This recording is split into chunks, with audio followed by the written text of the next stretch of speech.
أعوذ بالله السميع العليم من الشيطان الرجيم من همزه ونفخه ونفسه وقضى ربك ألا تعبدوا إلا إياه وبالوالدين إحسانا إما يبلغن عندك الكبر أحدهما أو كلاهما فلا تقل لهما أف ولا تنهرهما وقل لهما قولا كريما واخفض لهما جناح الذل من الرحمة وقل رب ارحمهما كما ربياني صغيرا۔ ہر قسم کی حمد و ثنا اللہ وحدہ لا شریک رب عز و سما کے لیے ہے۔ لا تعداد بے شمار درود و سلام جناب محمد رسول اللہ صلی اللہ علیہ وسلم کی ذات اقدس پر۔ حضرات گرامی، کچھ عبادات اور کچھ نیکی کے کام ایسے ہوتے ہیں کہ جن کے ثمرات کا انسان کو اندازہ ہی نہیں ہوتا۔ یہ نیکی وہ اپنی روٹین میں کر رہا ہوتا ہے، لیکن اس کا ثمرہ وقت آنے پر اس کی توقع سے کہیں زیادہ ملتا ہے۔ نیکیوں کے کچھ ایسے کام یا عبادات ایسی ہیں کہ جن کے کرنے سے انسان کے لیے ناممکنات بھی ممکن ہو جاتے ہیں۔ ایسا کوئی کام جو ناممکن ہو اور انسان چاہے کہ یہ ہو جائے لیکن ممکن نہیں ہے بظاہر۔ اللہ کے لیے تو کوئی چیز ایسی نہیں ہے کہ جو ممکن نہ ہو، انسان کے لیے بظاہر ممکن نہیں ہے،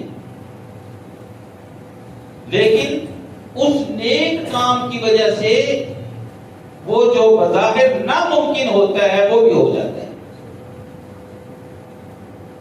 اور ان نیک کاموں میں سے ایک کام یہ ہے کہ انسان اپنے والدین کے ساتھ اچھا سلوک کرے، اپنے والدین کا ادب اور احترام کرے، ان کے ساتھ نیکی کرے، والدین کے حقوق کو ادا کرے۔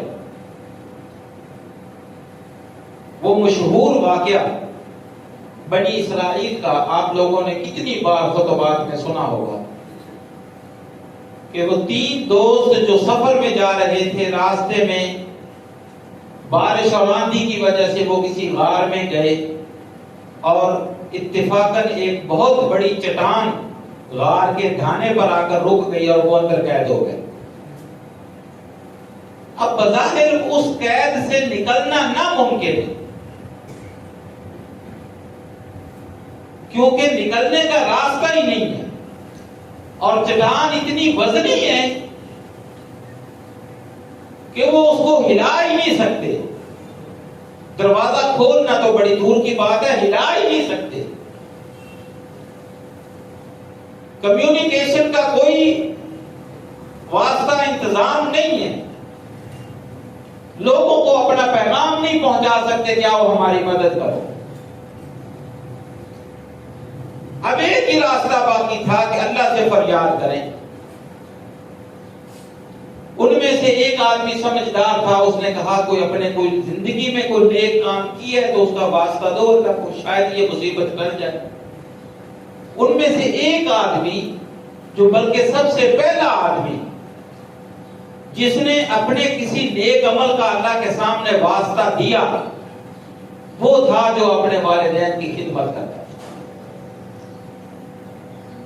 ان کے حقوق کو ادا کرتا تھا۔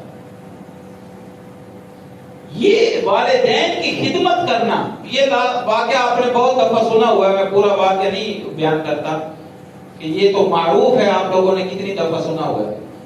بس ایک حوالہ، ایک اشارہ کرتا جا رہا ہوں کہ وہ ناممکن کام اس اتنی بڑی چٹان کا غار کے منہ سے ہٹ جانا، ان میں سے ایک سبب یہ بھی تھا کہ ایک آدمی اپنے والدین کی خدمت کرتا تھا، تو والدین کی خدمت کرنا، ان کے ساتھ حسن سلوک سے پیش آنا، ان کے حقوق کو ادا کرنا،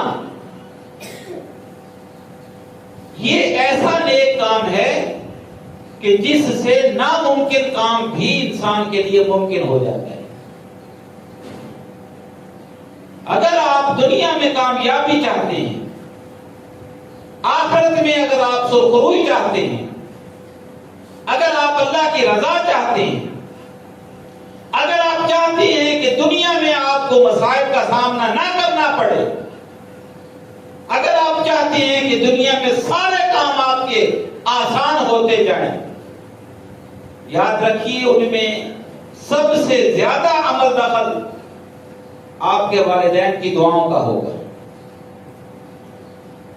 والدین کی دعائیں یہ انسان کو کہاں سے کہاں لے جاتی ہیں،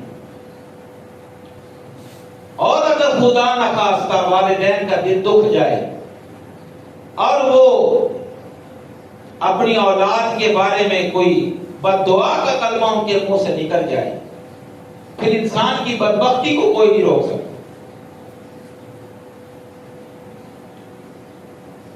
وہ پہلے بھی میں نے ایک خطبے میں صوفی جریج کا واقعہ بیان کیا، بنی اسرائیل کا ایک بہت ہی بزرگ نیکوکار متقی پرہیزگار آدمی تھا صوفی جریج،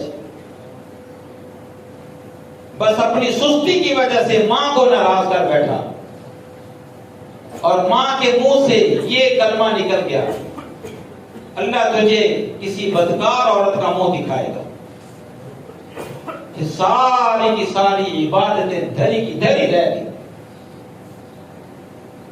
ایک فاحشہ عورت، اس نے ان کو اپنے جال میں پھنسانا چاہا، یہ متقی پرہیزگار آدمی تھا، بچ گیا۔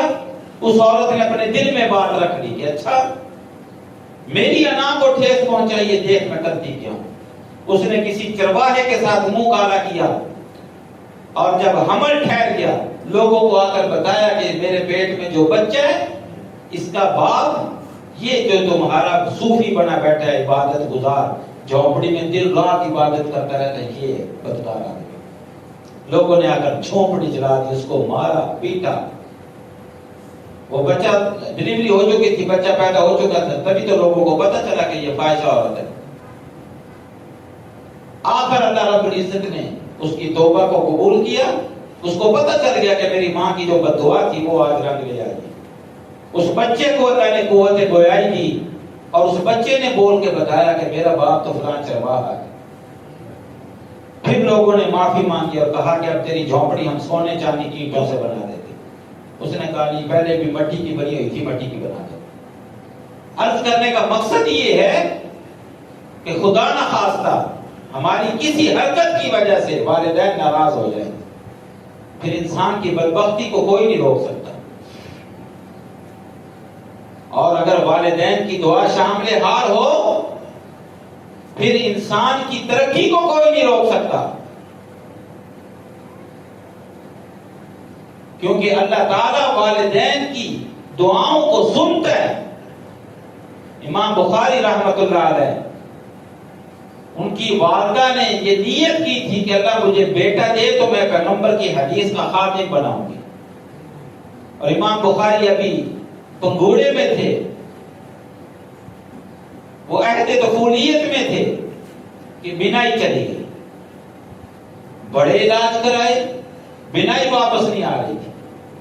آخر ماں تھی نا، مصلی بچھایا، 2 رکعت نماز ادا کی اور کہا اللہ میں نے تو اس کو تیرے پیغمبر کی حدیث کا خادم بنانا ہے، اس کی بینائی واپس کر دے۔ اور اللہ نے ایسی بینائی واپس کی کہ چاند کی روشنی میں بیٹھ کے روضہ رسول کے اوپر بیٹھ کے صحیح بخاری لکھی، ایسی بینائی اللہ نے عطا کی۔ اللہ رب العزت نے قرآن مجید میں جہاں بھی اپنی توحید کا ذکر کیا ہے، وَاعْبُدُوا اللَّهَ وَلَا تُشْرِكُوا بِهِ شَيْئًا، یہ گزشتہ خطبہ میں نے یہ آیت پڑھی تھی. وَبِالْوَالِدَيْنِ إِحْسَانًا، والدین کے ساتھ اللہ نے کہا وَاعْبُدُوا اللَّهَ وَلَا تُشْرِكُوا بِهِ شَيْئًا، اللہ کی عبادت کرو، اللہ کے ساتھ شرک نہ کرو. اس کے فوراً بعد والدین کا ذکر کر دیا. وَقَضَىٰ رَبُّكَ أَلَّا تَعْبُدُوا إِلَّا إِيَّاهُ، اور اللہ رب العزت کا یہ حکم نازل ہو چکا ہے کہ اس کی ذات کے علاوہ کسی اور کی عبادت لائق نہیں ہے. اب اس کے فوراً بعد اللہ رب العزت نے فرمایا وَبِالْوَالِدَيْنِ إِحْسَانًا، اپنی توحید کے فوراً بعد. اسی لیے نبی صلی اللہ علیہ وسلم سے جب اکبر الکبائر کے بارے میں پوچھا گیا، اللہ کے رسول کبیرہ گناہ تو بہت ہیں، ان کبیرہ گناہوں میں بھی بڑے بڑے گناہ کون سے ہیں؟ اکبر الکبائر، کبیرہ گناہوں میں بھی بڑے گناہ وہ کون سے ہیں؟ نبی صلی اللہ علیہ وسلم نے کبیرہ گناہوں میں سب سے پہلے جس گناہ کا تذکرہ کیا وہ اللہ کے ساتھ شرک ہے، اور دوسرے نمبر پر جس کبیرہ گناہ کا تذکرہ کیا وہ والدین کی نافرمانی ہے. کہ انسان کے کسی قول، فعل، اس کی حرکتوں سے، اس کی باتوں سے والدین کو تکلیف ہو، یا وہ والدین کے ساتھ برا سلوک کرے، نافرمانی کرے، ان کے حقوق کو ادا نہ کرے. یہ اکبر الکبائر میں سے ہے. پورے قرآن میں آپ مطالعہ کیجئے، اللہ نے والدین کے بارے میں اپنی توحید کے فوراً بعد ذکر کیا ہے، اور پھر بعض جگہ پر اللہ نے پوری تفصیل سے بیان کیا ہے کہ وہ والدہ جو پیٹ میں اپنے بچے کا وزن اٹھاتی ہے، حمل کی تکلیفوں کو برداشت کرتی ہے، پھر زچگی کی تکلیفوں کو برداشت کرتی ہے، پھر اپنے خون سے بڑھنے والا دودھ 2 سال تک پلاتی ہے، اور جب بچہ بڑا ہو جاتا ہے وہ اتنا بدبخت نکلتا ہے کہ پھر اسی والدہ کے سامنے بدتمیزی کرتا ہے. یہ قرآن میں اللہ رب العزت نے فرمایا. تو یہ ایک ایسا مسئلہ، ایک ایسا ہمارے معاشرے کا المیہ بن چکا ہے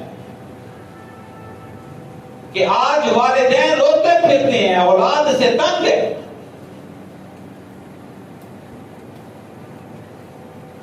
سیدنا ابو ہریرہ رضی اللہ تعالی عنہ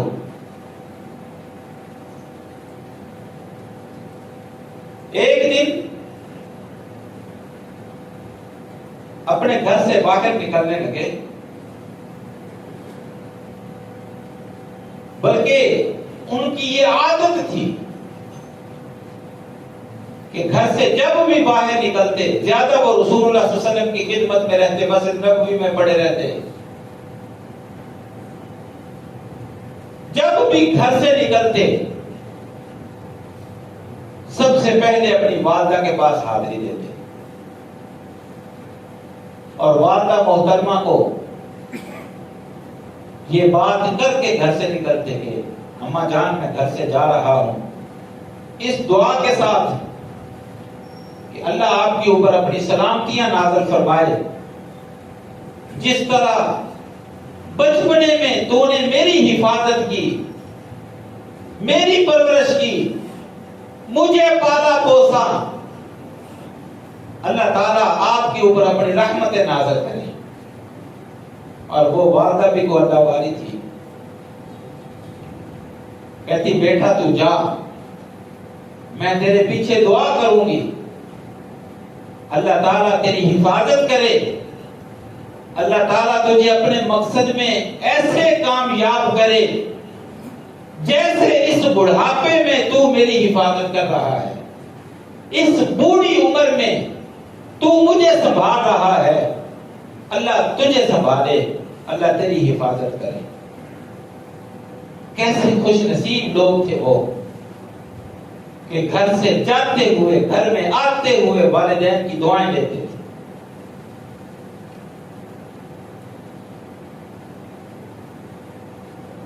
نبی صلی اللہ علیہ وسلم نے ارشاد فرمایا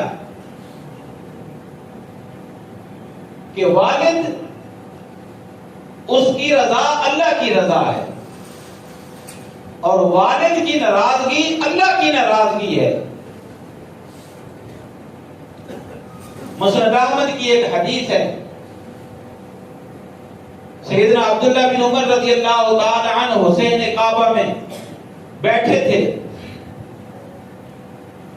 ایک آدمی اپنی بوڑھی والدہ کو اپنی پیٹھ کے اوپر لاتے ہوئے طواف کروا رہا تھا اور ساتھ ساتھ یہ باتیں بھی کرتا جا رہا تھا کہ اللہ تیرا کتنا شکر ہے کہ تو نے اس گناہگار بندے کو اپنی والدہ کا اونٹ بنا دیا, اپنی والدہ کی سواری بنا دیا.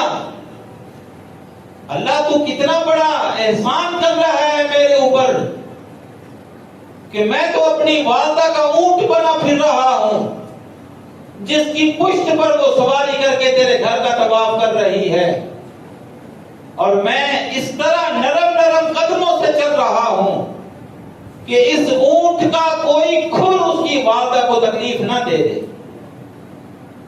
یہ باتیں بھی کرتا جا رہا تھا, طواف بھی کرتا رہا. جب طواف مکمل ہوا, سیدنا عبداللہ بن عمر رضی اللہ تعالی عنہ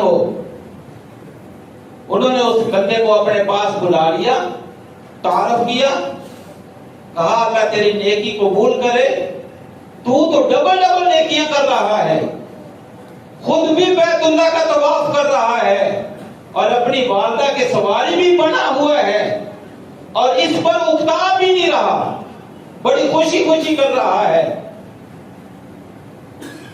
وہ شخص پوچھتا ہو بھائی تو کون ہے؟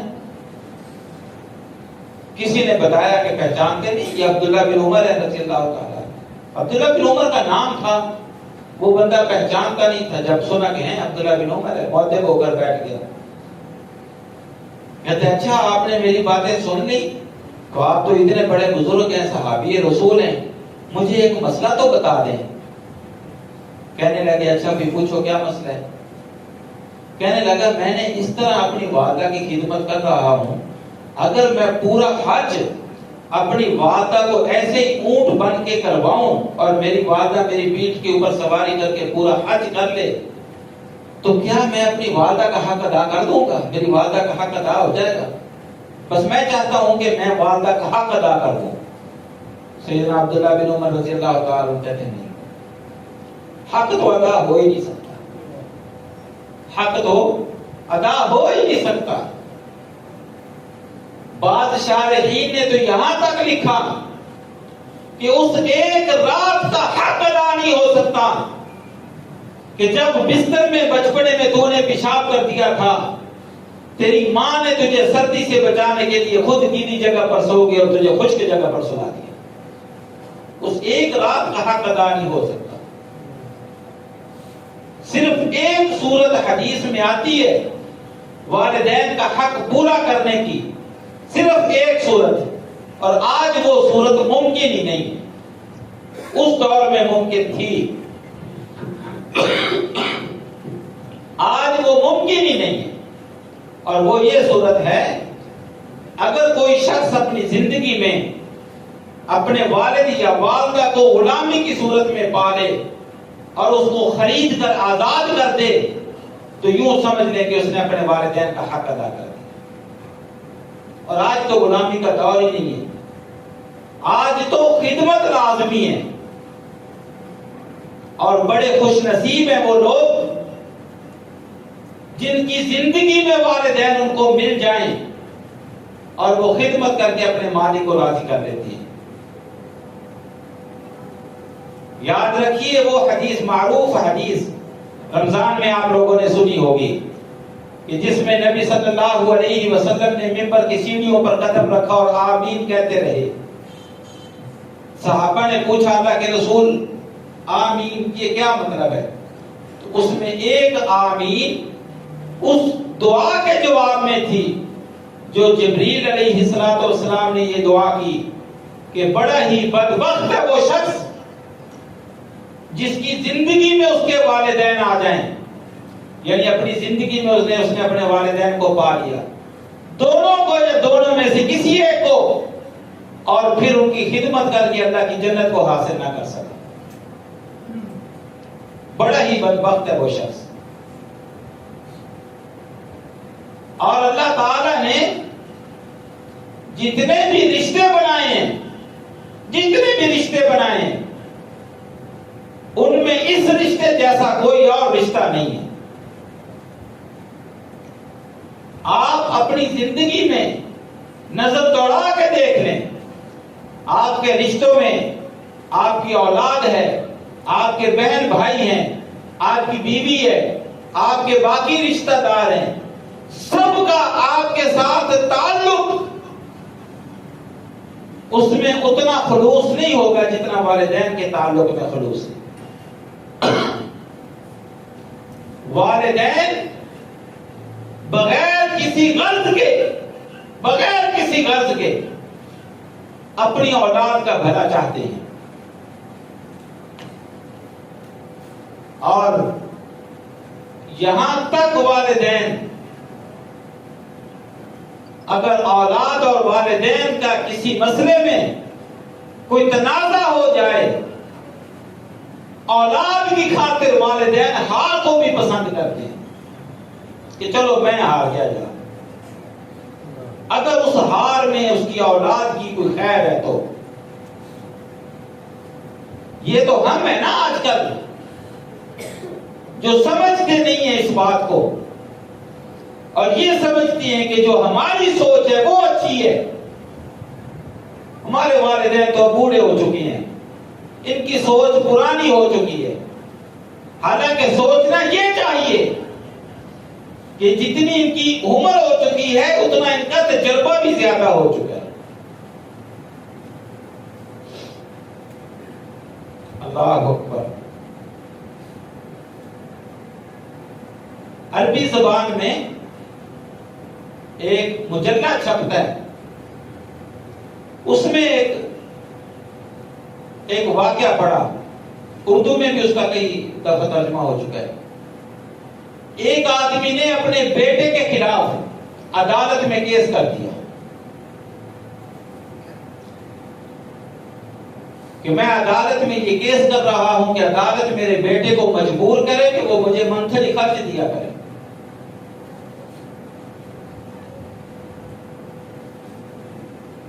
اس کے بیٹے کو طلب کر لیا گیا۔ بیٹا بڑا حیران ہوا کہ ہیں میرے باپ نے میرے خلاف خرچے کا کیس کر دیا، حالانکہ بہت بڑا تاجر اور ارب پتی آدمی ہے میرا باپ، اس کے تو کئی کاروبار چلتے ہیں، کئی نوکر چاکر ہیں، کتنے لوگوں کا چولہا اس کے پیسوں سے چلتا ہے، اور یہ پیسہ خرچہ مانگ رہے ہیں۔ اس نے آ کر بیان دیا جی میں تو خرچہ دینے کے لیے تیار ہوں، لیکن میرے والد کو خرچے کی کیا ضرورت ہے؟ اس نے کہا مجھے ضرورت ہے یا نہیں ہے، میں عدالت سے پوچھتا ہوں یہ میرا حق ہے، شرعی حق ہے یا نہیں کہ یہ اپنی کمائی سے مجھے خرچہ دے، منتھلی خرچہ دے۔ عدالت نے کہا، جج نے کہا کہ پھر آپ طلب کیجئے کتنا چاہیے آپ کو؟ وہ تو کہتے ہیں جتنا مانگتے ہیں میں دے دوں گا، کہتے ہیں 1 دینار منتھلی، 1 دینار، لیکن شرط یہ ہے کہ وہ 1 دینار یہ خود میرے پاس آ کر اپنے ہاتھ سے دیا کرے، کسی نوکر کے ہاتھ نہیں بھیجنا۔ عدالت نے آرڈر کر دیا کہ آئندہ سے یہ تیری ذمہ داری ہے، عدالت تجھے آرڈر کرتی ہے کہ ہر مہینے 1 دینار خود اپنے والد کی خدمت میں حاضر ہو کر اس کو دینا ہے۔ کہتا ٹھیک ہے جی دوں گا۔ عدالت برخاست ہو گئی۔ جب سب واپس چلے گئے تو جج نے کسی کارندے کو جلدی جلدی بھیج کے اس کو بوڑھے آدمی کو واپس بلوایا۔ اس نے کہا واقعی آپ اتنے بڑے مالدار ہیں جتنا تیرا بیٹا بتا رہا؟ اس نے کہا ہاں ہوں۔ چکر کیا ہے؟ چکر 1 دینار کا تو نہیں ہے، اندر کی بات کیا ہے؟ وہ بیچارہ رو پڑا. اس نے کہا میرا ایک ہی بیٹا ہے اور میں اس کے ساتھ بڑی محبت کرتا ہوں.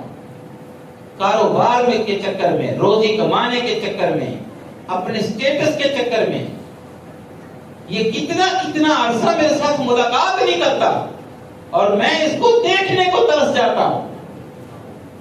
چلو 1 دینار دینے کے بہانے ہی ہر مہینے میرے ساتھ ملاقات تو کرے گا. یہ جج زارو قطار رونے لگا. اس نے کہا بزرگ آدمی, آپ مجھے سیدھی سیدھی بات تو بتاتے, دیکھتے تو صحیح میں اس کی کتنی پٹائی کرواتا, اس کو میں قید میں ڈال دیتا. اس نے کہا تیرے اس فیصلے سے مجھے کتنی تکلیف ہوتی, تجھے اندازہ ہے تیرے اس فیصلے سے مجھے کتنی تکلیف ہوتی.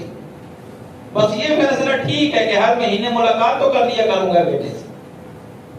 کچھ ایسے بھی ہیں پڑھنے کے لیے باہر چلے گئے, جہاد کے لیے باہر چلے گئے. جہاد کے لیے کون جاتا ہے؟ پیسے کمانے کے لیے جاتے ہیں.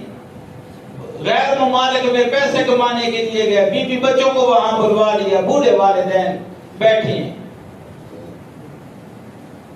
جو منتھلی خرچ وہاں سے آتا ہے والدین کو اس خرچے کی ضرورت نہیں ہے. یاد رکھیے وہ اپنا گزارا کر لیں گے. کچھ بدبخت تو خرچہ بھی نہیں بھیجتے, لیکن بھیجے بھی تو والدین کو اس خرچے کی ضرورت نہیں ہے. والدین کو تمہاری صحبت کی ضرورت ہے, تمہاری مجلس کی ضرورت ہے, وقت کی ضرورت ہے. وقت دو, ان کے پاس بیٹھا کرو, باتیں کیا کرو, حال احوال پوچھ لیا کرو, کبھی دبا دیا کرو. جب والدین بوڑھے ہو جاتے ہیں, خاص طور پر دونوں میں سے جب کسی ایک کی وفات ہو جائے, پھر تنہائیاں محسوس ہوتی ہیں. پھر جب اولاد آ کر والدین کے ساتھ باتیں نہ کرے, باتیں وہی پرانی, ایک قصے کو 10 بار بوڑھا آدمی بیان کرتا ہے اور ہم اکتا جاتے ہیں کہ یہ بات تو بابا روز کرتا ہے, تو سن کے کان پک گئے ہیں.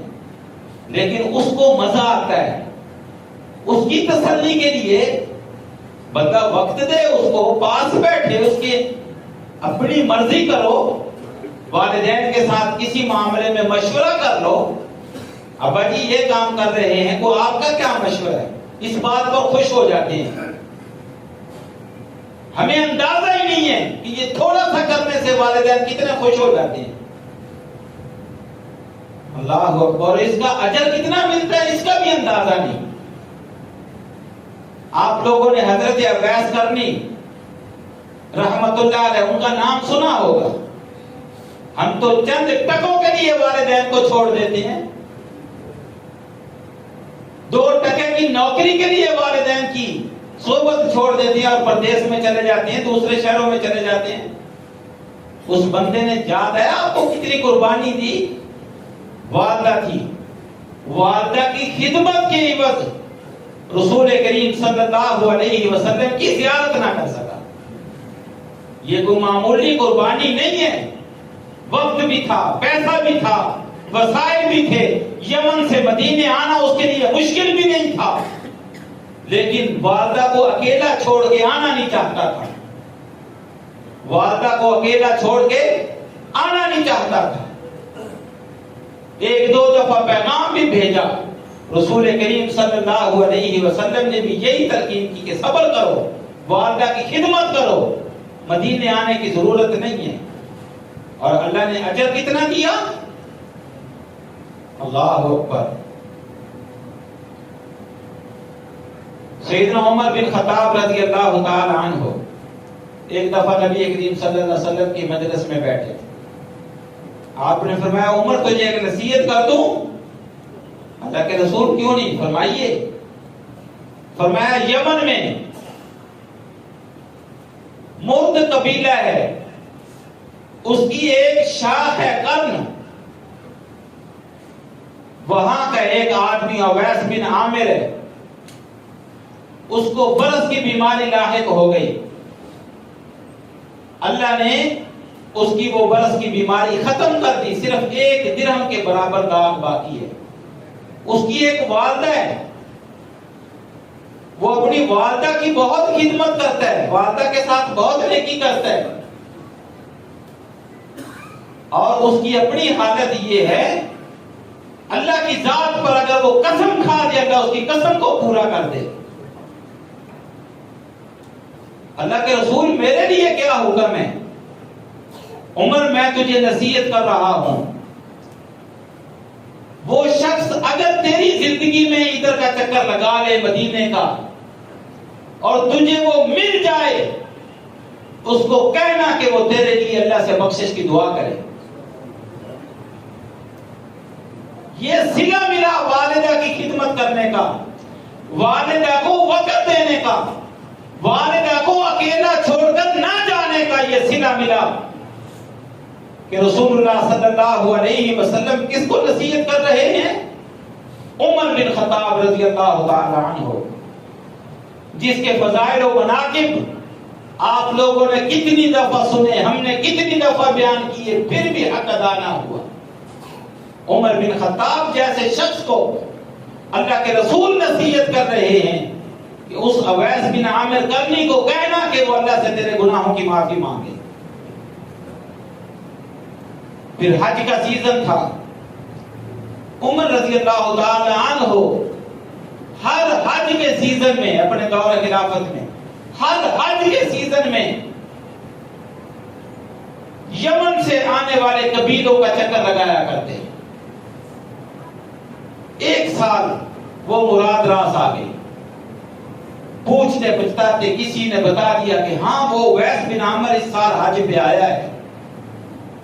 اچھا، تلاش کرتے کرتے یمن کے جو حاجی آئے تھے اس میں سے تلاش کر لیا، پوچھا ویس بن عامر ہو؟ کہا ہاں۔ مرد قبیلے سے ہو؟ ہاں۔ مرد قبیلے کی قرن شاخ سے ہو؟ کہتے ہیں ہاں۔ برس کی بیماری لگی تھی، ساری نشانیاں پوچھی جو اللہ کے رسول نے بتائی تھی۔ کہا پھر ایک درخواست ہے، میرے لیے دعا کر دو۔ اس نے کہا امیر المومنین، کہاں آپ کہاں میں آپ کے لیے دعا کروں؟ کہا نہیں، اللہ کے رسول نے مجھے نصیحت کی تھی کہ میں تجھ سے دعا کرواؤں۔ تو نے جو والدہ کی خدمت کی ہے، ان کے ساتھ اچھا سلوک کیا ہے، ان کو وقت دیا ہے، اس کو اکیلا نہیں چھوڑا، تجھے پتہ ہی نہیں کہ اللہ کے ہاں تیرا کیا مقام و مرتبہ ہو گیا، لہذا میرے لیے بخشش کی دعا کر، استغفار کر میرے لیے۔ اس اویس کرنی رحمت اللہ علیہ نے سیدنا عمر بن خطاب رضی اللہ تعالیٰ عنہ کے لیے دعا کی۔ کہا اب میں ایسے نہیں جانے دوں گا، میں آپ کو تحفے تحائف دوں گا، آپ کے نام جاگیریں کر دوں گا، آپ مدینے میں رہ لیں یا جہاں آپ کہتے ہیں۔ وہ کہتے ہیں میں تو کوفے میں جانا چاہتا ہوں۔ اچھا کوفے میں؟ انہوں نے کہا نہیں، مجھے کچھ نہیں چاہیے، میں شہرت نہیں چاہتا، بس میں اللہ اللہ کرنا چاہتا ہوں، ایسی زندگی گزارنا چاہتا ہوں، لہذا مجھے کچھ نہیں چاہیے۔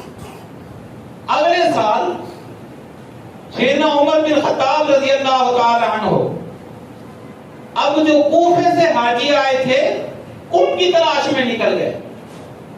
ایک کوفی آدمی کو ملے، کہا کہاں سے آیا؟ کوفے سے آیا۔ وہ کس علاقے سے آیا؟ اس علاقے سے۔ اچھا اچھا، وہاں یار ویس کرنی رہتا ہے کوئی؟ کہتے ہاں رہتا ہے۔ کیا حال ہے اس کا؟ کہتے ہیں بڑے ماڑے حال ہیں، بس گزر بسر ہو رہی ہے، مالی حالات بہت ماڑے ہیں۔ کہتے ہیں اچھا۔ عمر بن خطاب رضی اللہ تعالی عنہ نے اپنا واقعہ بتایا کہ مجھے اللہ کے رسول نے یہ نصیحت کی تھی، میں تو چاہتا ہوں کہ میں اس کو مدینے میں لے آؤں، کوفے میں رہے، اچھی زندگی گزارے، اس کو یہ دنیا کی زندگی پسند ہی نہیں ہے، اس لیے حالات ایسے ہیں اس کے۔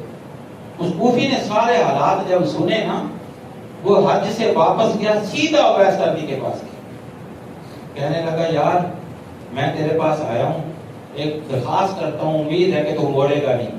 اس نے کہا کیا درخواست ہے؟ کیا دے سکتا ہوں تجھے؟ جو میرے پاس ہے لے لے۔ اس نے کہا نہیں، بس میرے لیے بخشش کی دعا کر دے۔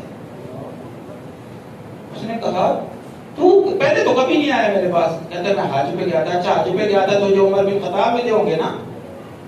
اللہ، یہ مقام و مرتبہ کہاں سے مل گیا؟ اور آج جو ہماری حالت ہے، اللہ تعالیٰ ہمیں اس حدیث کا مصداق نہ بنائے۔ نبی صلی اللہ علیہ وسلم نے فرمایا لا ينظر اللہ یوم القیامت الی ثلاثۃ، تین قسم کے آدمی ایسے ہوں گے اللہ قیامت کے دن ان کی طرف دیکھے گا بھی نہیں، اور ان تین آدمیوں میں سے ایک العاق لوالدیہ، اپنے والدین کی نافرمانی کرنے والا، اور دوسرا تسلسل سے شراب پینے والا، اور تیسرا کسی کو کچھ مدد کر کے پھر احسان جتلانے والا۔ اللہ ان کے ساتھ کلام بھی نہیں کرے گا، قیامت کے دن دیکھے گا بھی نہیں ان کی طرف۔ اور ایک حدیث میں الفاظ ہیں، نبی صلی اللہ علیہ وسلم نے فرمایا یہ تین آدمی جنت میں داخل نہیں ہوں گے، ایک شرابی، دوسرا والدین کا نافرمان، اور تیسرا دیوس آدمی۔ آج ہمیں تو قدر تب پڑتی ہے نا جب یہ نعمتیں اٹھ جاتی ہیں، کاش میرے والدین ہوتے میں یوں کر دیتا، میں ہوتے میں یوں کر دیتا۔ جب ہوتے ہیں تب کیا کریں، اور اب اگر نہیں ہے تب بھی، اگر نہیں ہے تب بھی وقت آپ کے ہاتھ میں ہے، یاد رکھیے۔ والدین کے بعد بھی ان کے ساتھ نیکی کی جا سکتی ہے، اور وہ نیکی یہ ہے کہ اپنی زندگی کی روش کو بدلنے۔ اولاد کا نیک کام والدین کو اجر ملتا ہے، اولاد کے ہر نیک کام کا والدین کو اجر ملتا ہے۔ اگر میں یا آپ اپنے کسی حرکت، اپنے کسی بول، اپنے کسی ایسے فعل کے اوپر نادم ہیں جو ہم نے والدین کے ساتھ بدسلوکی کی ہو، اس کا ازالہ کرنے کا ایک ہی طریقہ ہے کہ اللہ کی عبادت شروع کر دے، نیک کام شروع کر دے، اور کثرت کے ساتھ والدین کے لیے دعا کیا کرے، کثرت کے ساتھ والدین کے لیے دعا کیا کرے۔ والدین کے لیے دعا کرنا یہ ان کے ساتھ اچھا سلوک ہے۔ والدین کہ اگر کوئی قرض ہے اس قرض کو ادا کرنا یہ ان کے ساتھ اچھا سلوک ہے، اور اس سے بھی اگلا سٹیپ یہ ہے اپنے والدین کے دوستوں کے ساتھ اچھا سلوک کرو۔ آپ کی والدہ کی بہنیں ہوں گی، اس کی دوستیں ہوں گی، وہ آپ کی خالائیں ہیں، ان کے گھر میں تحفے بھیج دیے، کبھی جا کر مل آئے، کبھی حال احوال کر لیا۔ ایک بوڑھی عورت تھی، نبی صلی اللہ علیہ وسلم ایک دن سیدنا ابو بکر رضی اللہ تعالیٰ عنہ جب خلیفہ تھے، عمر رضی اللہ تعالیٰ عنہ کو کہنے لگے یار تو میرے ساتھ چل اس بوڑھی عورت کے ساتھ چل پاس سے۔ اچھا کیوں؟ خیر ہے یار، نبی صلی اللہ علیہ وسلم اس کی خبر گیری کیا کرتے تھے، آپ کے بعد یہ ہماری ذمہ داری ہے کہ اس کی خبر گیری کیا۔ دونوں دوست چلے گئے، اس بوڑھی عورت کے گھر کی صفائی کی، پانی بھرا، اس کے پاس بیٹھ کے باتیں کرنے لگے، رو رو کے برا حال اس بوڑھی عورت کا کہ آج تو نبی صلی اللہ علیہ وسلم کی یادیں تازہ کر دی تم لوگوں نے۔ والدین کے دوستوں کے ساتھ اچھا سلوک کریں، اپنے چچاؤں کے ساتھ ان کی خدمت کریں، ان کے ساتھ اچھا سلوک کریں، کبھی گفٹ دے دیا، کبھی ویسے حال احوال پوچھ لیا، اور خاص طور پر اپنی ہر نماز میں اپنے والدین کے لیے دعا کریں، رب اغفر لہما ورحمہما کما ربیانی صغیرا۔ یہ دعا اس کو اپنا معمول بنا لیں۔ ایک حدیث ہے، نبی صلی اللہ علیہ وسلم نے فرمایا ایک آدمی اللہ کے دربار میں جائے گا، اس کا جب اعمال نامہ تلے گا بے شمار نیکیاں اس کے اعمال نامے میں ہوں گی، وہ دیکھے گا کہ یہ نیکیاں تو میں نے زندگی بھر کبھی کی نہیں تھی۔ اللہ سے پوچھے گا اللہ کسی اور کا تو نہیں ہے کہ رجسٹر آ گیا میرے کھاتے میں، اب تو میں فراڈ کر نہیں سکتا، یہ نیکیاں کبھی میں نے نہیں کی جو آج میرے کھاتے میں آئی پڑی ہیں۔ اللہ فرمائے گا ہم بھولنے والے نہیں ہیں، تیرا ہی کھاتا ہے، یہ نیکیاں اگرچہ تو نے نہیں کی، تیرے مرنے کے بعد تیری اولاد تیرے لیے دعائیں کرتی تھی، یہ ان دعاؤں کا بدلہ ہے۔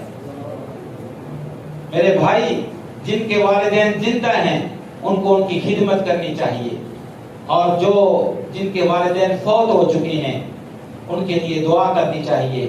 اللہ ہم سب کے والدین کو جو زندہ ہیں صحت اور اسلام کی ایمان والی زندگی دے، جو فوت ہو چکے ہیں اللہ ان کی مغفرت فرمائے۔ وآخر دعوانا الحمدللہ۔